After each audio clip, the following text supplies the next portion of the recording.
Parshas Vayishlach is the fourth longest parsha in the Torah with 154 verses. It also contains the final mitzvah of the three mitzvahs that we find in the book of Genesis. At the end of last week's parsha, Jacob finally had escaped and survived the standoff with his father-in-law Laban. And as he's heading towards Israel, he's about to encounter the other grand nemesis of his life, his brother Esau, the one that a few weeks ago we read how he had pledged to kill him. And our parsha begins where Jacob sends messengers, either human or angel, ahead of him to his brother Esau, to the land of Seir, to the field of Edom. And he commands these messengers, telling them, "So shall you say to my master, to Esau, so says your servant Jacob, I have lived with Laban and I have delayed until now." And right off the bat, we're told by the commentaries, primarily the Ramban, that this entire episode, this entire portion where Jacob is about to meet his brother and his preparations ahead of time and how he goes about navigating this potentially dangerous encounter is a guideline for us and for our leaders of how we are supposed to behave when dealing with foreign powers. In fact, in the 1970s, the Prime Minister of Israel, Menachem Begin, traveled to the United States to partake in the Camp David Accords with Anwar Sadat and Jimmy Carter. And on the way to Washington, he stopped off in New York City, where he met the three most important rabbis of the time. And all three of them told him the same thing. They gave him the same advice. Before you actually meet these potential foes, study Jacob's encounter with his brother. And the first thing we notice from the initial instruction that he gives to his messengers regarding what they're supposed to say to Esau is that he calls him, "So shall you say to my lord, to Esau, so has said your servant Jacob." We see right away that Jacob is reaching out to Esau, his brother, with humility, humbling himself, lowering himself, and giving tremendous honor to his antagonist, his brother Esau.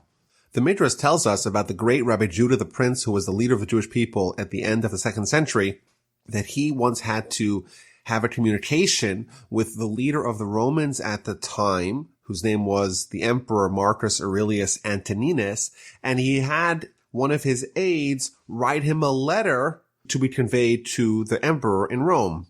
So this aide starts writing the letter, and he starts off writing the letter from Judah, the Prince of Israel, to our master, the Emperor Antoninus. So Rabbi Judah the Prince takes the letter, reads it, tears it up, and says, no, this is how you write it. From your servant, Judah, to our master, the Emperor Antoninus. So the aide tells him, aren't you dishonoring yourself? You're, after all, the most important Jew in the world. You ought not describe yourself as a servant. So Rabbi Judah responded, am I any better than Jacob? Jacob conveyed to Esau, your servant Jacob, send this message to the master Esau. So we see right away that the first tactic that we ought to use in our interactions with the non-Jews or with the descendants of Esau when we have an encounter with them is humility, not to act with bravado, not to be pompous, and to try to not awaken their anger or their potential wrath or violence towards us. In fact, the Ramban quotes a midrash who says that Jacob made a mistake by even reaching out to Esau. He, in the words of the midrash, he grabbed the wild dog by its ears. He should have just traveled back to Israel and not even mentioned Esau. Let Esau forget that he even exists. Don't remind him that you're there, and don't provoke this potential encounter. Now Rashi tells us that Jacob is actually conveying a subliminal message when he tells Esau, I have lived with Laban and I've lingered until now. Im Lavan Garti, the words Im Lavan Garti, I have lived with Laban, the word Garti is the same letters as the words Taryag, which, according to the Gematria numerical system, equates to 613, which amount to the amount of mitzvos that we have in the Torah. Rashi tells us that Jacob is subliminally conveying to Esau that despite the fact that I lived with Laban, I did not neglect observing the Torah. And therefore, what he's suggesting to him is that don't think that I'm vulnerable because I don't have the Torah to defend me. I still have the support of the spiritual forces because I have not abandoned Torah. And there's maybe a deep point here. He tells him, I have lived with Laban, meaning I was aware of the entailed danger, and that is the way I was able to maintain my command of 613 mitzvos. I was able to maintain my stature because I was aware of the potential danger. Maybe the lesson for us is that despite the fact that Jacob was with Laban and there was a risk of acculturation, of him becoming similar, becoming influenced from the ways of the people around him, most prominently the ways of Laban, that is not inevitable, and it's possible to sidestep them. However, you have to take concrete actions to prevent the influence that you could have from someone like Laban. So this message is conveyed, a message of peace, a message of humility is conveyed to Esau, and he tells him, I'm sending to my Lord to find favor in your eyes. I don't want to fight. I want to be at peace with you. And the angels return to Jacob and they tell him, we have come to your brother, to Esau. Moreover, he is heading towards you. He's coming to you with 400 men. Despite the fact that Jacob reached out with humility, Esau responds with a threat of violence. He has 400 men and they are coming to encounter Jacob. Jacob becomes very frightened. He is distressed. He is terrified, says Rashi, that he may die and may have casualties amongst his contingency, but he's also distressed by the fact that he may have to kill others. Although he may be legally entitled to defend himself, even if it means killing the perpetrators, he is not excited about going about doing that. And he right away gets into action. The Talmud tells us that he prepares for this encounter. He doesn't sit back and rely on miracles, despite the fact that the Almighty just sent him angels. He has angels assisting him in reaching out to Esau. Still, he's not relying on those miracles and he's preparing for war. How is he preparing for war? And how, as the commentaries tell us, ought we to prepare for encounters with antagonists? 3 things. Number 1, he tries to send a bribe. He tries to send a gift. He tries to avoid the conflict entirely by appeasement. That's the first thing. Number 2, he says a prayer, a very lengthy prayer to the Almighty to be spared from this danger. And finally, he prepares for war. What kind of war?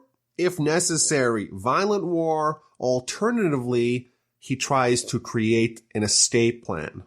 And he even splits up his group into 2 separate groups to flee in different directions. So even if one of them is caught and slaughtered by Esau, the other one will be spared.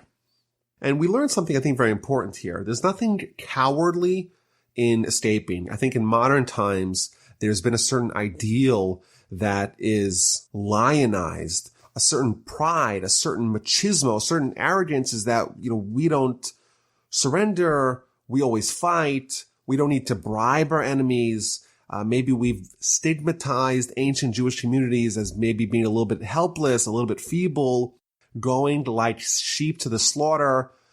But we see that bribing the enemy, escaping from the enemy, those are very good policies instituted by Jacob as a way to avert and avoid danger.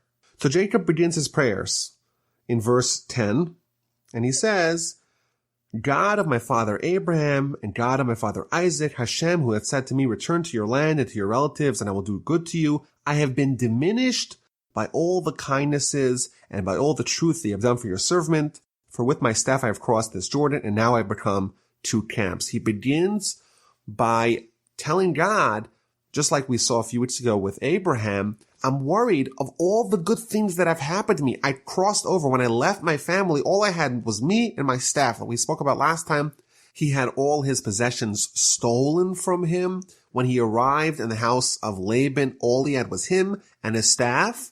And now what does he have? He has 12 children, 4 wives, an entire camp, 2 camps full of his household. All that was divine goodness. And now he's worried, maybe from all the good things that he's got, his merits have been diminished and reduced, and he has no more merits to be able to survive the encounter with Esau. The Talmud tells us, and derives from this statement, that a person should never place themselves in a dangerous situation and say, well, I'll survive because there will be a miracle. Why? Because maybe there won't be a miracle. You can't rely on the miracle. And even if there is a miracle, well, that will diminish your merits. Everything good that happens to you, says the Talmud, based upon this statement from Jacob, everything positive that happens to you, that may exhaust your spiritual credits, your merits, your mitzvos that you have done, and then you may be left without any more in the tank, in the bank for the future. Jacob, someone as great as Jacob, he's one of the forefathers, the founders of our religions, one of the greatest heroes of Jewish history. He is concerned that maybe he has nothing left in the tank and he is vulnerable for Esau. Rescue me, please, from the hand of my brother, from the hand of Esau, for I fear him lest he come and strike me down, mother and children. And you had said, I will surely do good with you, and I will make your offspring like the sand of the sea, which is too numerous to count. The commentators have pointed out that Jacob tells God, rescue me, please, from the hand of my brother, from the hand of Esau. There's two potential dangers that Jacob is worried about. He's worried about the encounter with his brother, and he's worried with the encounter with Esau. His brother, brotherly love, is also a danger. He's worried that maybe, on one hand, Esau will reach out to him like a brother and want to befriend him, want to be close to him, and that potentially could influence them spiritually. He's also worried that Esau may react and may treat them like Esau the murderer, Esau the sinner, and may come to kill them or to act violently towards them. And these are kind of the dual threats that we have to tiptoe around with our encounters with the greater population around us. On one hand, we've suffered a lot over the course of our history from anti-Semitism, from people acting as Esau. And I think in modern times, there is less anti-Semitism. Of course, anti-Semitism is still present, as we all know. But for the most part, certainly in Western countries and in America, of course, there is not as much anti-Semitism as there was in previous generations in different places in the world. But now there's a lot of love, and Jews are welcome. And in fact, there's a study that shows that Jews are the most admired group in America. So we're loved, and they're treating us like the brother. There's no more Esau, or there's much less of the Esau, but that brings with it an entire new set of not physical, mortal dangers, but of spiritual dangers, because what happens when we're welcomed? Well, we may come to lose our identity and what makes us special. So those are the two dangers that Jacob prays. Save me from my brother and save me from Esau. And then Jacob moves on to prepare the tribute, the gift, the bribe that he's going to send to his brother. 200 female goats, 20 male goats, 200 ewes, 20 rams, camels, cows, bulls, a very lengthy, robust gift. Rashi tells us that he sent them gems as well. And then he does something really interesting. He doesn't give the gift all at once. There's hundreds and hundreds of animals and an incredible tribute that he's going to give to Esau. He doesn't do it all at once. He puts a break between each group. He sends one group, he divides it into a bunch of groups, and he puts a space between each drove. And he tells them what to tell Esau when he encounters them. When you meet Esau, you say, this is your servant Jacob is sending you this gift to your lord Esau, and he's coming, and this is a gift for you. And Rashi points out that when you get a gift bit by bit, it is amplified. It seems like it's so much more versus if you get one huge gift all at once. I remember reading a study regarding the tips of waiters who give out candies. We know that sometimes a waiter at a restaurant will give a candy to the patron, and that will help contribute, hopefully, to the patron giving a larger tip to the waiter. And they did an interesting study. They had one group of waiters give 2 candies with the bill. And then they had a second group that gave 1 candy and then stopped and gave a second candy.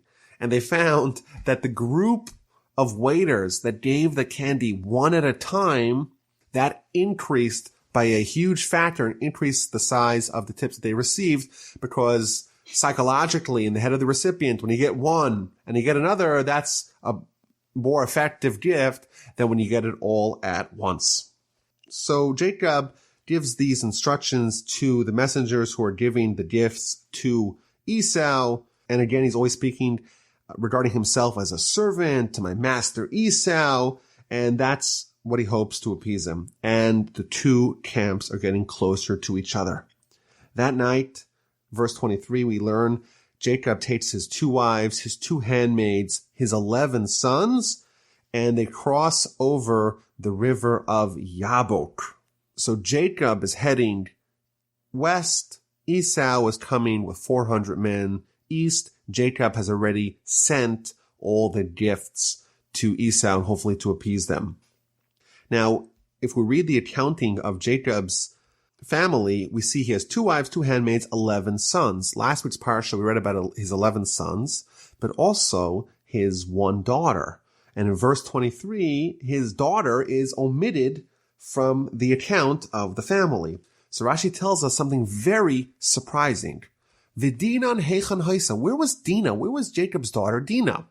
Nasna beteva v'na'al b'fanea. Jacob placed her in a box, and he locked the box. Why? So that Esau should not see his beautiful daughter and not covet and desire her. Well, that seems quite sensible. If you're about to meet one of the most notorious sinners in the world who has a proclivity for beautiful women, and you have a beautiful woman in your camp, it seems quite sensible to hide her. But then Rashi continues, and therefore Jacob was punished. A little bit later on, we'll read the Parsha, how really bad things are going to happen to this Dinah, the daughter of Jacob. Why was Jacob punished that his daughter Dinah was assaulted by Shechem later on in the Parsha? That's because Jacob was punished that he withheld his daughter Dinah from Esau. He shouldn't have put her in the box. She should have maybe married Esau, and she would have caused him to repent. And because Jacob did not avail his daughter to his brother, therefore bad things happened to his daughter, and she was assaulted by Shechem. So this is a very interesting idea. Dinah, Jacob's daughter, could potentially have influenced Esau to repent. And in fact, the Talmud notes that a wife, generally speaking, has a greater influence on her husband than vice versa, than the husband has on the wife. And therefore, it's likely that Dinah would have influenced Esau more than Esau would have influenced Dinah. But this is still so surprising. Like, what's the option? Isn't it not patently irresponsible, reckless to give your daughter to Esau? It seems so unusual that Jacob is being punished for what seems to be prudent parenting. So the Musar masters say something very illuminating. They say that yes, Jacob should have hidden his daughter, but he didn't need to lock the box so tightly. Alternatively, he should have at least felt bad that withholding her from Esau will disallow such an outcome. Now for sure he won't be influenced to repent. This is an incredible insight that shows the standard to which Jacob is held. He's punished because he didn't feel bad that he wasn't able to positively influence his brother. And I think there's another incredible insight here. Esau, they're twins, Jacob and Esau. Jacob is already well over 100 years old.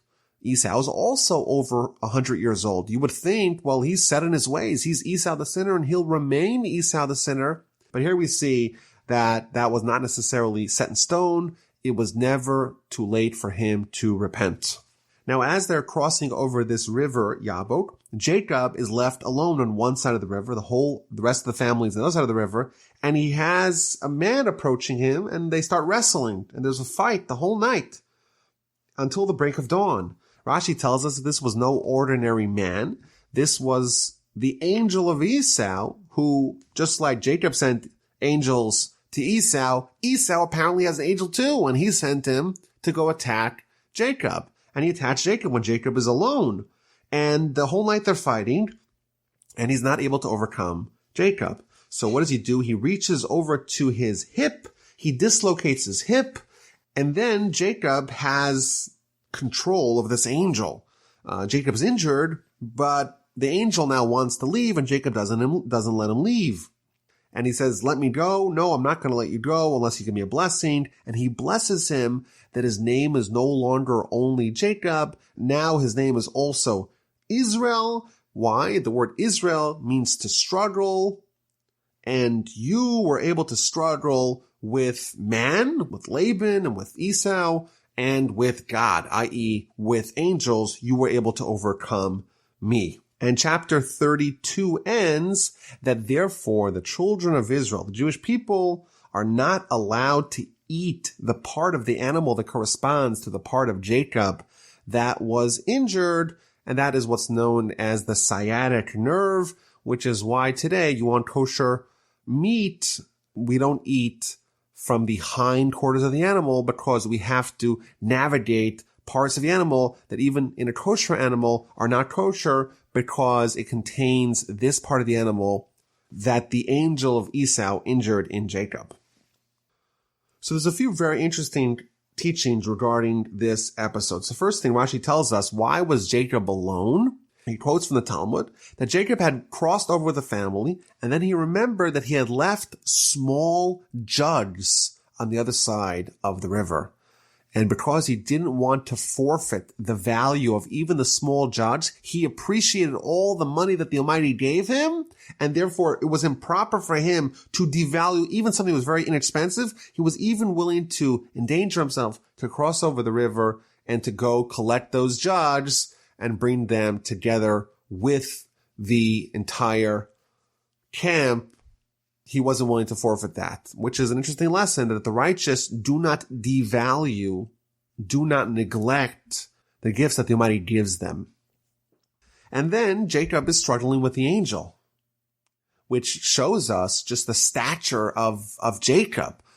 The Talmudic literature tells us that Jacob's visage, his countenance, was similar to that of Adam, the primordial Adam. He was like an angel, and therefore it was parody the battle that he had with the angel.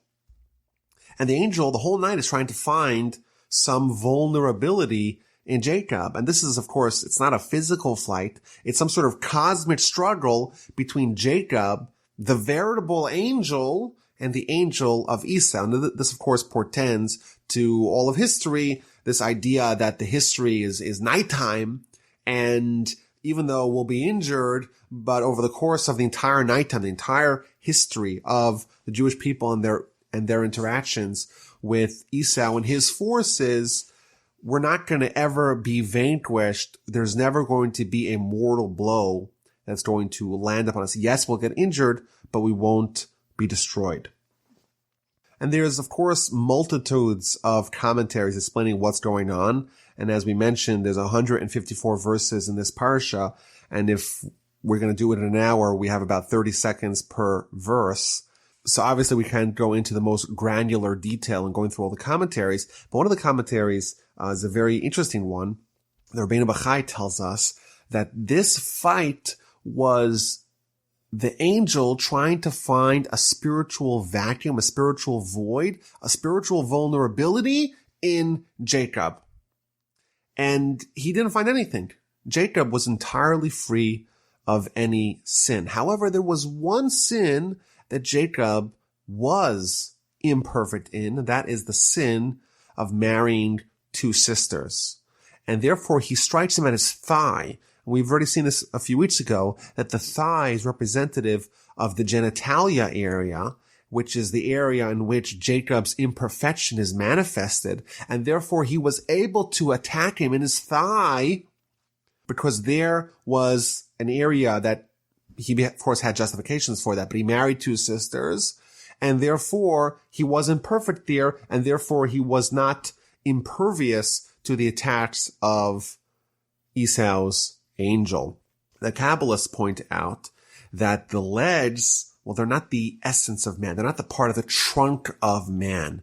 They're kind of these appendages coming out of the trunk, which is the essence of man, meaning that Jacob, in his essence, was impervious to the angel, but his legs, the things that stuck out, the fringes, the appendages of Jacob, that's where we could be attacked.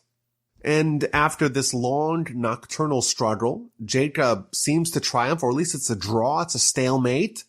And Jacob gets something out of it. He gets an injury, but he also gets a name addition, not a name change like we had by Abraham and Sarah, but a name addition. And of course, there's many interpretations of what this means. And in fact, later on in the Parsha, the Almighty is going to affirm this additional name where Jacob is also called Israel.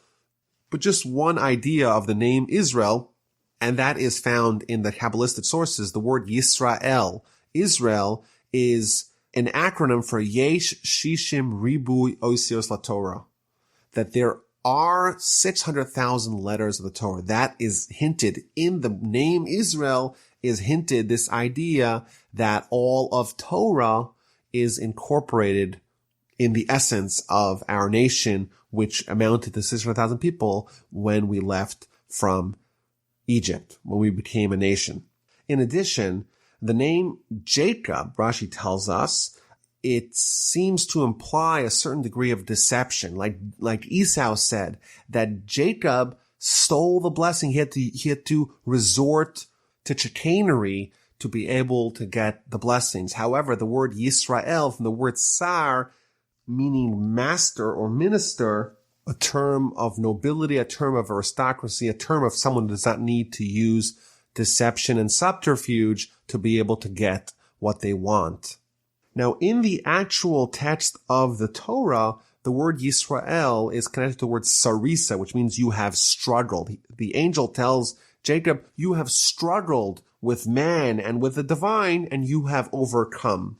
And this is an interesting idea that, Jacob himself lives a very chaotic life. He's struggling with Esau, and then to Laban, and back to Esau, and then there's going to be the episode of Dinah, and later on in Genesis we'll read about the saga of Joseph. And this is, of course, the history of the Jewish people. It's like our destiny. It's a never-ending struggle that really defines our history as a people. But I think there's a deep point here, and that is the fact that Jacob won. That's not incorporated in his name. That's almost irrelevant. What is relevant is that he struggled. He was a fighter. And that's, I think, a good lesson for us. We cannot decide what the results are of our efforts. It's not up to us.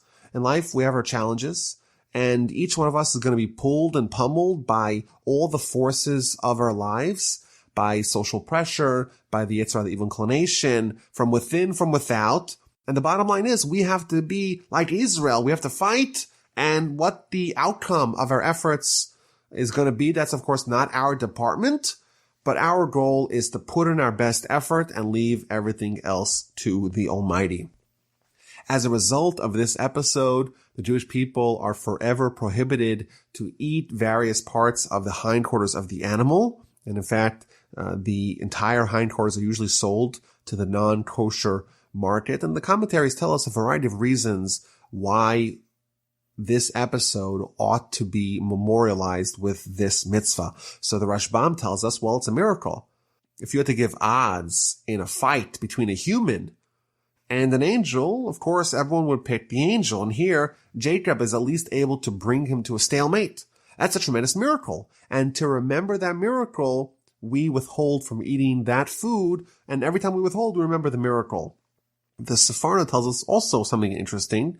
And that is that, yes, there was a fight. And yes, Jacob was able to have a draw. But ultimately, he sustained damage in this hip. We want to render that damage insignificant. We're going to say, you know what, that part of the animal, that part of us, that part of the existence, we don't care about it. We don't want to eat it. We're not involved with it. The damage done to Jacob is immaterial.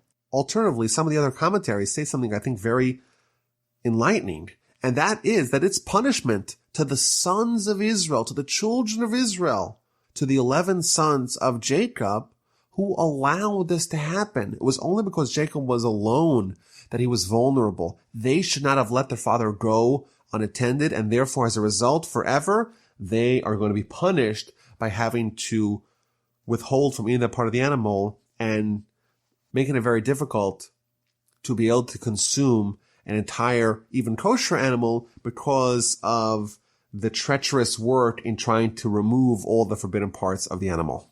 And in chapter 33, that fateful encounter finally happens. Jacob raises his eyes and sees, behold, Esau is coming. He has 400 men with him. He divides his children, Leah, Rachel, and 2 handmaids. He put the handmaids and the children first, then Leah, then Rachel.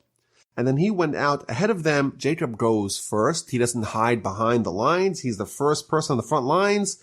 And he bows earthward 7 times until he reaches his brother. As we will see, there's all kinds of preparations for this battle, but it ends up being quite anticlimactic. Jacob is able to evade catastrophe. Esau ran towards him, embraced him, fell upon his neck and kissed him, and they wept. Esau does not respond with violence. Instead, Esau responds with love. He starts crying, he starts hugging him, starts kissing him. He sees the family, and he's so excited to meet them, apparently. All the children bow before him, and it seems like it's going to be amicably resolved. And the commentaries tell us that Jacob's entreatments of his brother worked. He submitted himself. He was humble. He kept on bowing down 7 times. He bowed down to his brother. And that changed, diminished, or assuaged Esau's anger and wrath. Yes, Jacob may have deceived Esau, and he maybe received the blessings, and he stole the blessings. He did bad things to Esau, at least in Esau's eyes. But look, he reaches out with humility, and that was able to alleviate Esau's wrath. And this is maybe a good lesson for us. And it continues the theme that we've seen here that Jacob does with his brother. And that is that it's important to concede on the little things like pride and win the big things. And maybe for us, more broadly speaking, as a nation, we walk around telling people, we're God's chosen people. And although that may be true, but what do we gain by flaunting our superiority?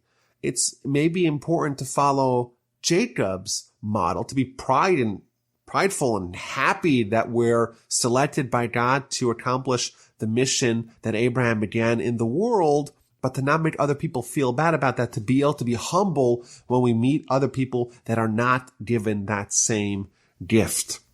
So Jacob has bowed down to Esau, and then the handmaids came forth, and then Leah and her family and her children came forth, and then Joseph, and then Rachel. Joseph went before Rachel. He didn't want Jacob to see his mother, and therefore he went ahead of his mother.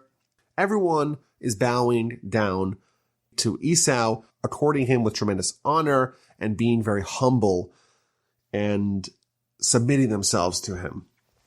Now, the Midrash points out that there is one son of Jacob that is not present at this encounter. And that, of course, is the son that has not yet been born yet, Benjamin. At the end of the Parsha, Benjamin is going to be born, but he is not alive yet, and therefore he never bowed down to Esau. And the Midrash points out that Mordechai, from the Purim story, he had the fortitude to not bow down to Haman. Why? Specifically because his ancestor Benjamin did not bow down to Haman's ancestor Esau. And after the initial encounter, the 2 brothers are talking. Esau asked, "Why did you send me all those gifts?" Jacob responds, "Well, I wanted to find favor in my Lord's eyes." Esau says, no, don't give me the gifts. I have plenty. I have tons of things. I don't need your stuff. You keep what you have. There's no need for you to give me this gift. But Jacob says, no. He insists, I have found favor in your eyes. Please accept my tribute. I'm so excited to see you. It's as if I've seen the face of a divine being. Please accept my gift, which was brought before you. God has given me everything. And he urged him, and Esau agreed to take the gift.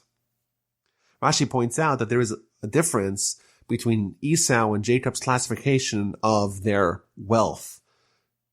Esau said, Yeshli Rav, I have a lot. I have even more than I need. Whereas Jacob said, Yeshli Kol, I have everything that I need. Everything that I need, nothing more and nothing less. In effect, Jacob is tacitly acknowledging the fact that the Almighty is in charge of dispensing and dispersing people what they have. And therefore, it's not possible for you to have more than what you need, because if you have it, it's evidence that the Almighty gave it to you. And it seems like Jacob has succeeded. Esau has not reacted violently. He seems to be very open to being cordial, being friendly, being loving to his brother. And then what does he say in verse 12? He suggests, why don't we move on together? Let us go. I will proceed alongside you. Right away, Esau pivots from Esau to the brother. He's pursuing friendship. This was the second potential danger that Jacob was concerned about. And he managed to emerge unscathed from the first danger, from Esau, the violent one, and now he's faced with the second danger, maybe even a greater danger, where he says, let's go together. We're brothers, after all. And this danger, too, Jacob finagles his way out of it. My Lord knows that the children are tender. They're nursing flocks and cattle. I have so many children, and there's so many animals. The flocks will die if I'm with you.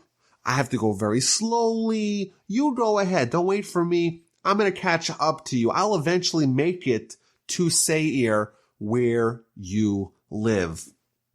Rashi tells us something very interesting, that Jacob promises Esau that he'll make it to Seir, where Esau lives. But in reality, he stopped in a place called Sukkos, and he never made it. Rashi tells us, however, Jacob made a pledge to go there. He's still going to fulfill it in messianic times. As the verse tells us, very famous verse in Scripture, Ve'alu Moshim b'hartzin lishpotas harisav, in the times of the Messiah, there's going to be another showdown, another standoff between Jacob and Esau in the mountain of Esau, in Mount Seir. Jacob's promise is still going to be fulfilled. This is not the last we've seen of this showdown. There's going to be a fateful one in the times of the Messiah, and we know who's going to win that one. The two brothers depart. Jacob stops in the city of Sukkos, spends several months there, and eventually ends up in the outskirts of the city of Shechem. He buys a parcel of land, pitches his tent, and settles down and builds an altar to the Almighty. Rashi tells us that Jacob arrived peaceably. He was intact.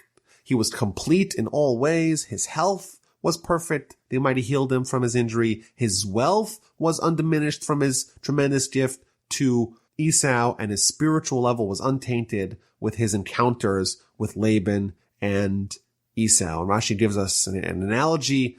He was like someone who had successfully evaded two lions. There was one lion, Laban. There was a second lion, Esau. And Jacob managed to evade and navigate both of those dangers.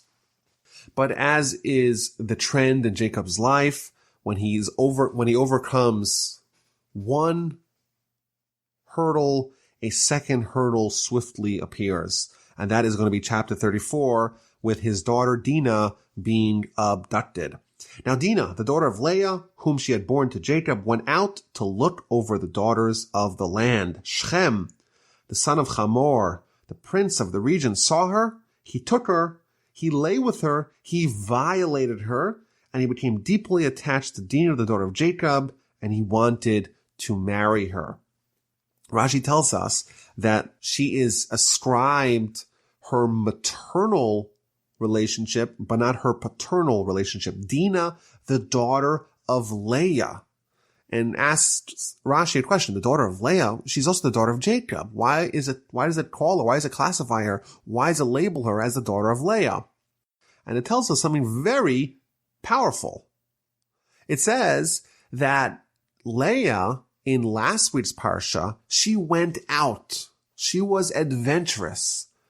And here we see that the mother and the daughter are similar. Just like Leah went out, she walked out into the fields. She went out in the open. Dinah did the same. She went out. She wanted to hang out. She wanted to spend time to frolic and to be very adventurous. And in the Torah's view, the degradation of Dinah could have been avoided if she wasn't too adventurous. And it sees her nature of going out and being curious and seeing the world, maybe in a very hostile neighborhood, that stems from her mother Leah and not from her father Jacob. She acted in a somewhat immodest way, and that left her vulnerable to the horrific assault of Shechem, the son of Hamor, the master of the region. It's just a little confusing here because the city is called Shechem and the individual is called Shechem. Shechem is the son of Hamor, who is the mayor or the king of the city of Shechem. And Jacob finds out what happens to his daughter. His daughter was defiled. And the sons, meanwhile, were out with the flock, were out with the field, out in the field with the cattle. And Jacob doesn't make any move until they come back. And then the family of Shechem, they reach out to Jacob and they want to propose this union between Shechem and the daughter of Jacob, Dinah, that he had assaulted. Hamor spoke to them saying, Shechem, my son, longs deeply for your daughter. Please give him to her as a wife. And intermarry with us. Give your daughters to us and take our daughters for yourself. Among us you shall dwell. The land will be yours. Settle and trade in it. Acquire property in it. Let us take our two cultures and meld them together. They even promise to give a very generous marriage gift to Dinah and her family if they only agree to allow Shechem to marry Dinah. Now the children of Jacob respond with a grand deception. They tell him, listen, we love your proposal, but there's a major problem. Y'all are uncircumcised, and it's the most unconscionable thing for us is to have our daughter and our sister be with someone who's uncircumcised. So you want to meld, you want to fuse our two cultures, but we can't do it unless you circumcise all the males in your town. This seemed kind of reasonable to Hamor and Shechem, and they right away called a town hall meeting of all the people of the city. And they say, listen, we have this amazing family. They have 11 awesome sons and this beautiful daughter, and they're so wealthy and they're so industrious. But all they need to do, they want to join us. They want to intermarry with us. They want to give us all these economic opportunities. But the only thing we need, the only circumstance is that we must circumcise. Everything that they have will really be ours once we intermarry and once we allow trade to flourish. Just circumcise. And people agreed, and all the males of the city circumcised. And that is a more unpleasant surgery when done as adults than when done as children. Therefore, a few days later, the entire city is in bed with high fever and tremendous pain because of the circumcision ceremony and surgery that they did a few days earlier. And now, when the city is susceptible to attack, two of the sons of Jacob, Shimon and Levi, the brothers of Dinah, they take their sword, they attack the city, and they kill every single adult male. They kill Hamor, the king, Shechem, the original perpetrator. They snatch Dinah from the palace. They kill everyone, all the males, adult males along the way, and they leave. And this is something that we see, by the way, that they're called the brothers of Dinah because they were motivated by brotherhood. They felt that it was so egregious what Shechem had done to their sister that they right away sprung into action and they took these very drastic measures. They plundered the city. They took the flock, the livestock, the donkeys, everything in the town. They didn't touch the women or the children. They took them as captive. They didn't kill them, but they plundered everything. And Jacob is appalled by this. What are you doing to me? Like, there's other nations and other kingdoms and other city-states over here, and they see this one family attacking a city, committing what would today be called a war crime, to go in and kill innocent civilians. How are you doing that? They're going to attack me. All these other surrounding cities are going to annihilate us, me, everyone. And they responded quite bluntly, should he treat our sister like a harlot? We cannot sit idly when our sister is being assaulted and mistreated like this, and therefore we acted as we acted.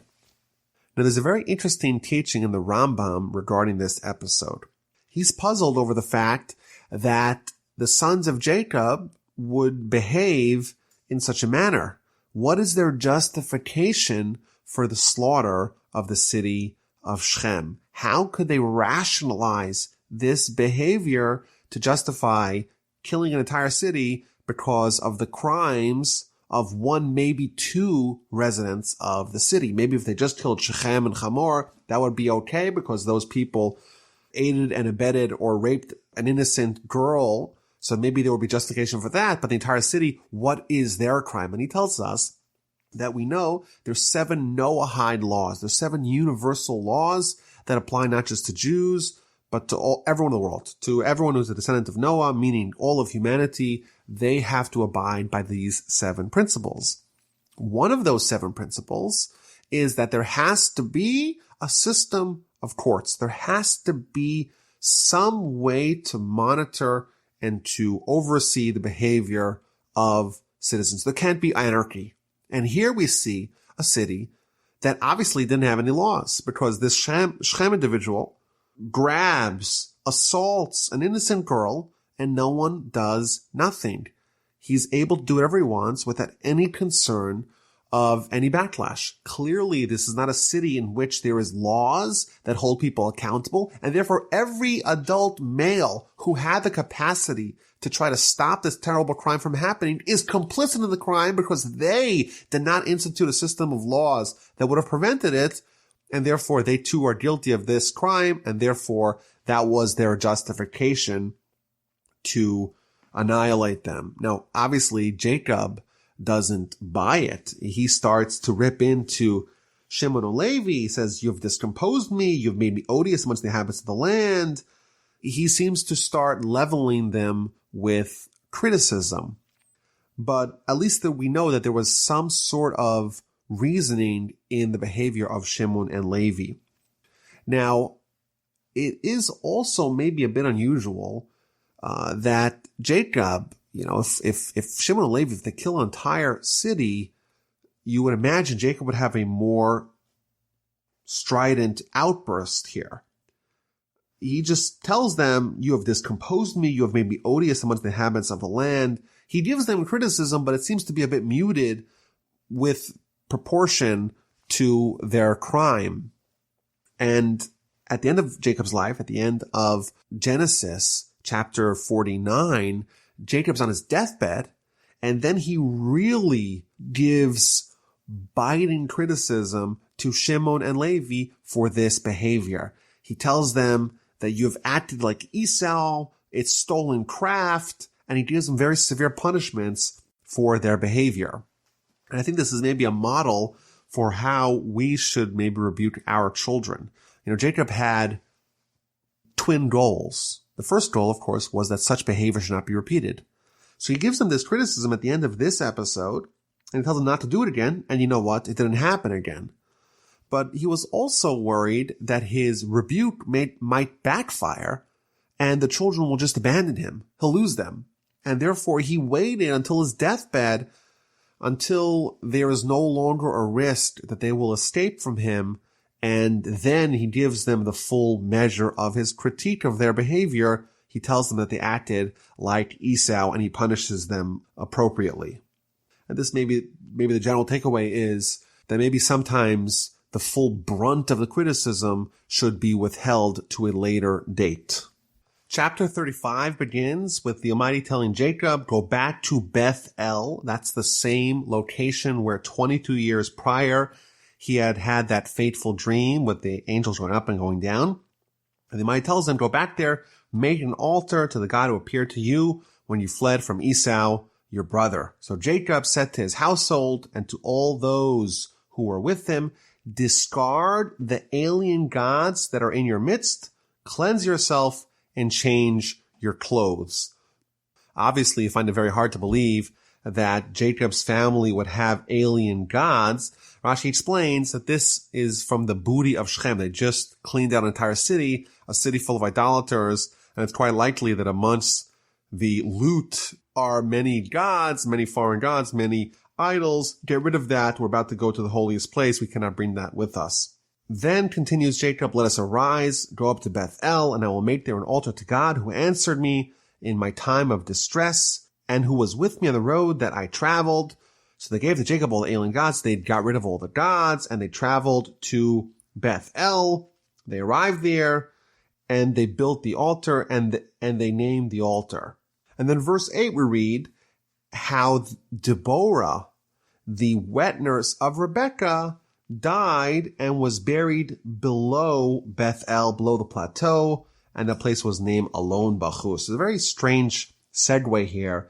And also, Deborah is not really a very important character in the Torah, while when Rebekah was sent with Eliezer 3 weeks ago in the Parsha, it says that she took with her Deborah, her wet nurse, but that's the last appearance that she made in the story, and here we find out that she died. It's a very strange little tidbit thrown in over here. So Rashi and the other commentaries tell us that really the person who died, of course Deborah died, but really what it's trying to tell us is that Rebekah died.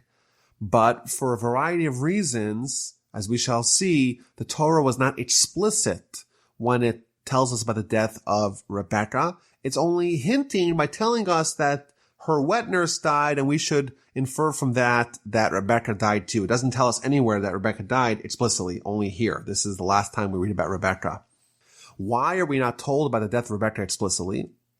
So the Ramban says that she didn't have a very respectable funeral. Her husband Isaac was blind. Her son Esau was a sinner. Jacob was out of town, and because it doesn't want to recount a very shameful funeral lacking the proper respect that she deserved, it really skirts around the whole issue by not even talking much about her passing. Rashi says something also, I think, very interesting, that the reason why it does not invoke Rebekah is because people shouldn't curse her. Because over the course of our history, we're going to suffer a lot from her son Esau, and his terrible evil ways, and therefore we're concerned that people may lash out not at Esau, but at Esau's mother, Rebekah. She, after all, harbored him, and therefore she too is guilty. And the Talmud tells us that you're not allowed to curse a living person.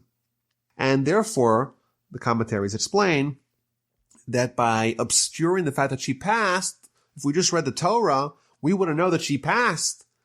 And therefore we have to assume that she's still alive. Well, if she's still alive, then we can't curse her. And therefore, by going through the circuitous way of tying up the Rebekah narrative, we're able to avoid the problems inherent of people lashing out at the mother of Esau. Jacob has another prophecy.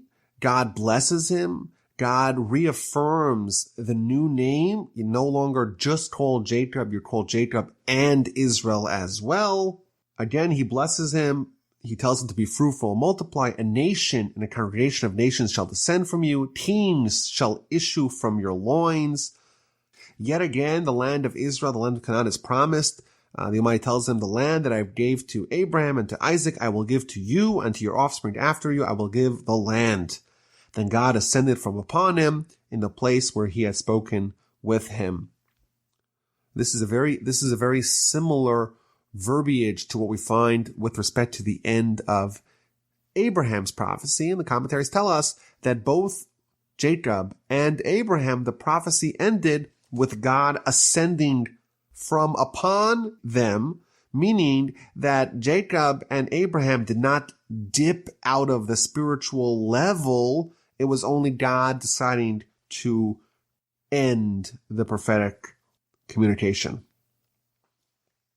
At the spot where Jacob had this prophecy, he builds a pillar, he pours oil upon it, he again renames the place Bethel, and as they're traveling to Ephrath, Rachel, his wife, goes into labor. This is going to be the 12th son of Jacob. She has a very difficult labor, and as she was about to pass, the midwife tells her, don't worry, you were hoping for another son. You in fact named Joseph on the anticipation and hope and aspiration that you have another son. You'll have another son.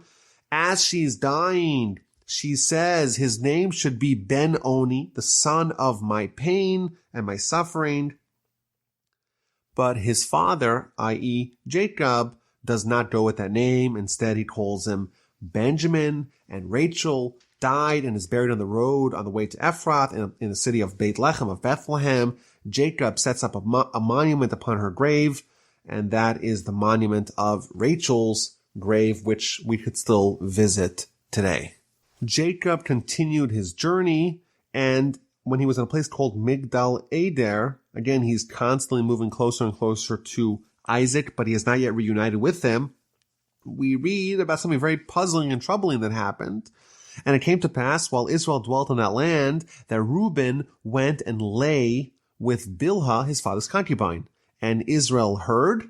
The sons of Jacob were 12. If you just read this verse without reading Rashi or any of the commentaries, it would seem like Reuben committed one of the most unforgivable sins by sleeping with his father's wife, Bilhah. Rashi tells us that what actually happened was the following. Jacob had 4 wives, and therefore had to juggle the conjugal relationships with 4 different women. But his permanent bed was forever in the tent of Rachel. When Rachel passed, he took his permanent bed and moved it into the tent of Bilhah, because Bilhah was the maidservant of Rachel. Now, Reuben was okay with Jacob having his permanent bed in Rachel's tent because, she was one of the primary wives too.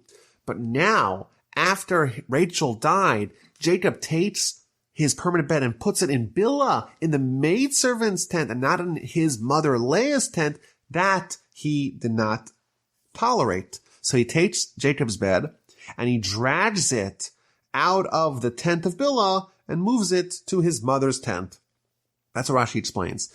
And the way the Torah classifies that, because Reuben interfered in his father's bed activities, that is akin to him sleeping with his father's wife. And then right afterwards it says the sons of Jacob were 12. It's like reassuring us that the sons of Jacob were 12. They're all the same. Don't read this incorrectly by thinking that Jacob's son Reuben was any different in stature than the rest of the sons of Jacob. The Talmud makes it quite clear. Kol ha'omer Ruvain chata. Anyone who says that Reuben sinned, eino ella toeh, is nothing but mistaken. If you want to read this literally, you're going to make a mistake, says the Talmud, the book of Shabbos, page 55b, because Reuben did something bad, something that he is severely reprimanded for here and on Jacob's deathbed, but he didn't actually do what the simple reading of the verse may make you think that he did. The Torah lists the 12 sons of Jacob, and then it tells us that Jacob came to his father Isaac. He was reunited with him, and then it tells us that Isaac passed away, and he was buried by his sons Esau and Jacob. Rashi points out that chronologically this happened much, much later on in the Torah. But the Torah is not organized chronologically. It's organized topically, and it's focusing on the story of Jacob now. And therefore, when it tells us that he reunited with his father, the purpose of that is to tell us that he was there in time for Isaac's passing, not to imply that that happened at this juncture. The final chapter of the Parsha, chapter 36, details hundreds of years of the descendants of Esau. It tells us about his multiple wives and his children and all the various interbreeding that took place. Rashi makes the calculation many, many times in this portion, how the Torah is telling us that there was many, many bastards that resulted from Esau's family. And this is the last that we're going to hear about Esau in the Torah. Beginning next Parsha, Parshas Vayishlach, we're going to be back to the storyline of Jacob. Once we've quickly enumerated all the dozens of individuals and chieftains from the family of Esau, we're going to get back to the most important family storyline, and that is of Jacob. Jacob went through a lot in the Parsha. He was just on the heels of his escape from Laban, where he meets Esau, and he has to struggle with Esau's angel, and he has to deal with his daughter being abducted, and it seems like things are going to be calm going forward. And we will find out next week that that is not exactly how it's going to play out.